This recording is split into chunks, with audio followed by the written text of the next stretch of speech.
Saya kira jelas ya, Pak Budi, saya kira jelas. Kita punya pleno di tahapan yang berjenjang, saya pikir sudah selesai. Kalaupun itu ada temuan seperti itu harusnya dimunculkan.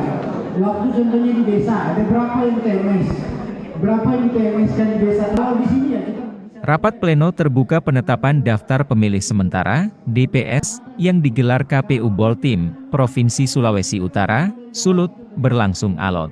Pasalnya, Badan Pengawas Pemilihan Umum, Bawaslu, Kabupaten Boltim, meminta agar menjelaskan prosedur yang dilakukan KPU. Prosedur tersebut terkait dengan 211 pemilih yang dicoret atau dijadikan tidak memenuhi syarat TMS dalam daftar pemilih. Bawaslu Boltim juga mempertanyakan terkait mekanisme sistem tabrak data. Kami meminta KPU untuk menjelaskan prosedur tabrak data, karena ada ratusan pemilih yang dicoret dalam daftar pemilih, ungkap anggota Bawaslu Boltim, Trisno Mais, via telepon, Minggu 11 Agustus 2024. Pihaknya juga memberikan rekomendasi bila mana ada 211 pemilih yang di-TMS-kan, tidak dilakukan faktual serta tidak melibatkan jajaran pengawas pemilihan agar kembali dilaksanakan faktual. Kami meminta supaya pemilih yang di-TMS-kan dalam sistem tabrak data, agar kembali dilakukan faktual dan melibatkan jajaran pengawas pemilihan, katanya. Trisno mengatakan, bahwa penting dilakukan verifikasi faktual yang melibatkan jajaran pengawas pemilihan, supaya data yang dihasilkan pun valid.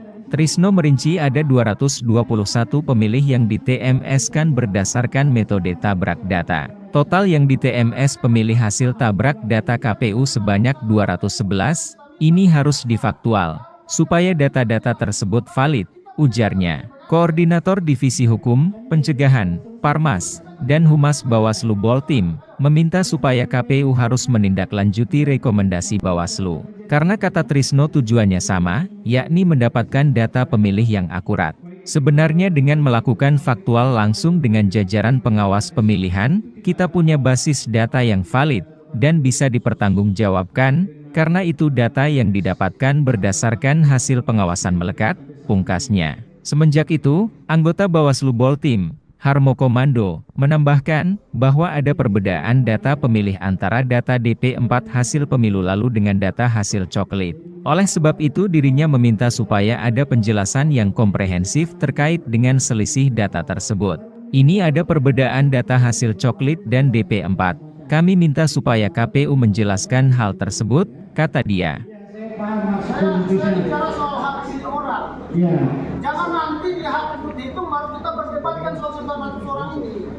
Saya paham. Jangan bertanggung jawab soal itu. Kalau nanti kemudian teman-teman TMS kan hari ini 900, dipersoalkan baru kemudian. Download Tribun X sekarang, menghadirkan lokal menjadi Indonesia.